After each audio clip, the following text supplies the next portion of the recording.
En el día de hoy, en esta oportunidad,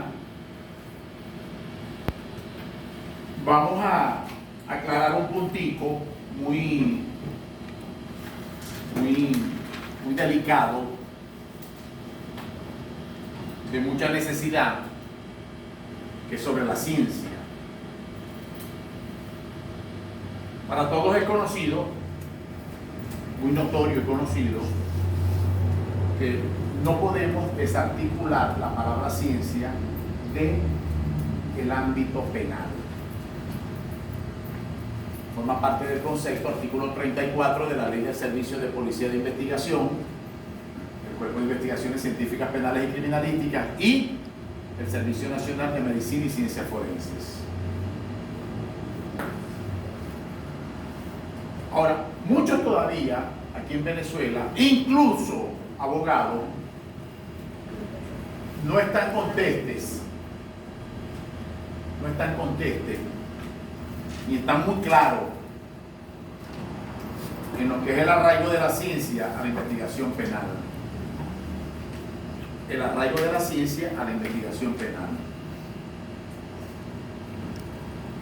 La nobleza y grandeza de la investigación penal radica en una sola cosa: en que el ámbito penal, la jurisdicción penal, o mejor dicho, a la jurisdicción penal, puede llegar cualquier ilícito de cualquier otra materia, siempre y cuando se viole el interés jurídico de algo o de alguien. Prueba de esto lo tienen en el mismísimo Código Orgánico Procesal Penal, en sus artículos 36 y 37. Prejudicialidad civil y jurisdicción extraterritorial, respectivamente, donde incluso el mismo Tribunal Penal le da prioridad al asunto civil para después abordar el tema penal que corresponde.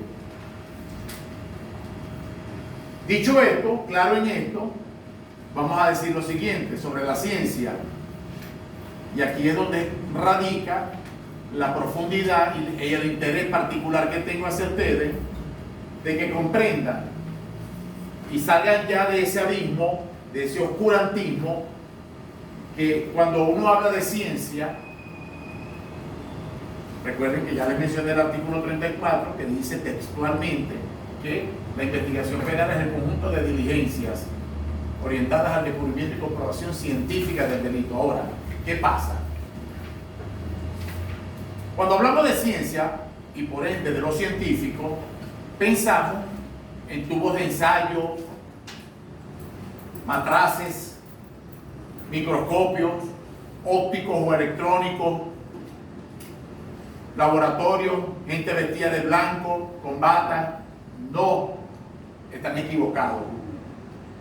Eso sería solamente una pequeña parte sería eso.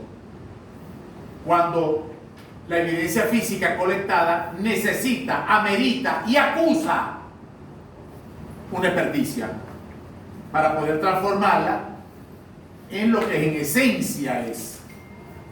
Por eso le di hace rato que una de las palabras claves dentro de este título, y aprovecho la oportunidad para repetirlo, la planilla de registro de cadena de custodia como objeto de transición entre la evidencia física y la prueba material en el proceso penal. Esta planilla soporta todo lo que materialmente se colectó, pero hay casos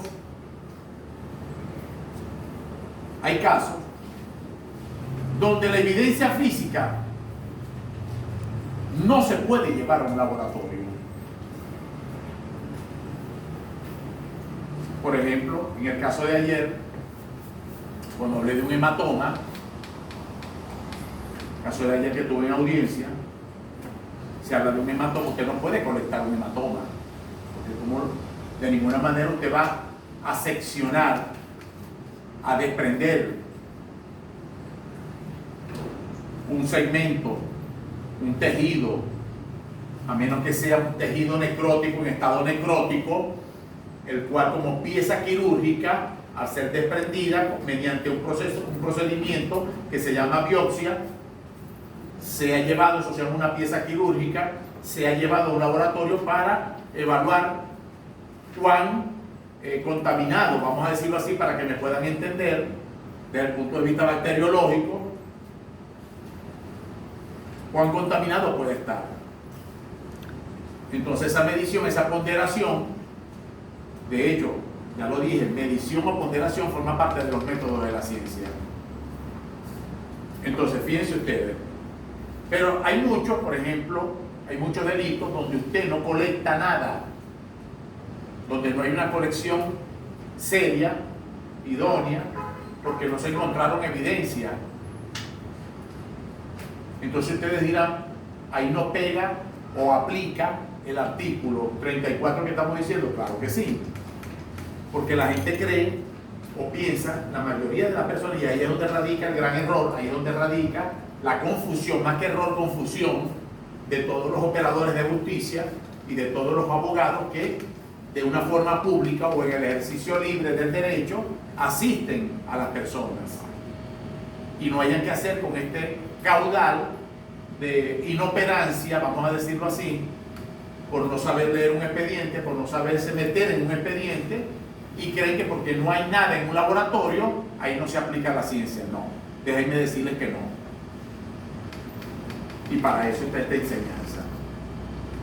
Resulta y acontece que, como ya se los he dicho, y lo he dicho por todas las redes sociales, un abogado tiene que conocer la ciencia. Pero ¿qué es la ciencia? La ciencia es un conjunto de conocimientos organizados, sistematizados. Lo voy a hacer corto para que lo puedan entender. Sistematizados metodológicamente. Por eso que digo un conjunto de métodos. O sea, hay un sistema, hay una organización. Dentro de esa organización, dentro de ese sistema, dentro de esos métodos, por ejemplo, tengo en mis apuntes implicaciones de la palabra científico en el proceso de investigación penal. Esto se refiere a los métodos en los procesos. O sea, para la producción del conocimiento, porque usted conoce cuando aplica un método, ya va. Si yo tengo este libro aquí, miren cómo se aplica la ciencia, y no estoy en un laboratorio, a lo mejor estoy en la mesa donde yo almuerzo, ceno, desayuno en mi casa, pero voy a aplicar un método, ¿cuál? Por ejemplo, el de la observación. ¿Qué es esto? Un libro, pero ¿de qué trata? No sé, vamos a averiguar. Aquí dice Código Orgánico Procesal Penal, muy bien, está articulado, consta de unos artículos, aquí están, unos títulos, unos subtítulos, por lo tanto la esencia es procesal penal. Usted aplicó la ciencia. Usted pasó a ser en ese momento un científico, porque aplicó un procedimiento. ¿Y dónde están los matraces? ¿Dónde están los microscopios? ¿Dónde están las batas blancas? No están. Entonces, cuando usted, ahora sí, usted puede decir, ya conozco esto que está aquí. Usted produjo un conocimiento. Ese conocimiento irá a servirle a ustedes para lo que usted está investigando. Entonces, sigo. Para ser llamado científico, un método debe basarse en lo empírico. ¿Qué significa empírico? Empírico es lo que se basa en la experiencia y en la observación. Experiencia y en la observación. ¿Qué significa experiencia? Lo que usted vive en el momento con eso que está estudiando, con el objeto. Y la observación, como lo acabo de demostrar con el código, no sabía al principio qué era, todo fue que abriera el libro, investigara, título, leyera algo y ya me doy cuenta que la naturaleza de esta información es jurídica, jurídica penal, procesal penal. Usted produjo a través de un procedimiento un conocimiento. Usted está haciendo ciencia, o sea, está haciendo conocimiento. Lo que en griego se llama epísteme. Por eso es que la epistemología es la ciencia del conocimiento y sus métodos. Entonces, repito, para ser llamado científico, un método debe basarse en lo empírico y en la medición, así como estar sujeto a su reproducción y razonamiento. ¿Ok? Si usted no puede comprobar lo que usted está investigando en su laboratorio, yo aquí tengo un laboratorio, lo acabo de demostrar. Si usted no puede demostrar en su laboratorio lo que usted persigue o su pretensión, usted no está haciendo ciencia. Y si logró descubrir y producir un conocimiento, aquí viene lo peor todavía. Digo lo peor porque es lo más difícil. Hacer en ese laboratorio o hacer que ese laboratorio pueda ser repetitivo el objeto. Si no es repetitivo, si no se puede reproducir, usted no está haciendo la ciencia. Entonces, yéndonos ahora, para finalizar, al ámbito de la investigación como tal, dentro del sitio de sucesos, hay evidencias que uno colecta, o la colectan los funcionarios, y tienen que procesarla tal cual como dice el Manual Único de Cadena de Custodia de las Evidencias Físicas. El procesamiento de esos datos, que es una palabra usada por la lógica dentro de los silogismos, para poder construir las premisas tanto mayores como menores, principales o alternativas, como se le quiera llamar, pero siempre ahí van a haber premisas, una con un valor más grande que otro. Entonces, esto lo digo porque hay casos en donde uno va a los tribunales a litigar y no existen evidencias físicas. O sea, evidencias físicas colectadas. Vuelvo y repito, usted puede llegar en un tema de violencia y observa un hematoma. Hasta ahí. Usted no puede colectar ese hematoma a menos que lo fotografíe.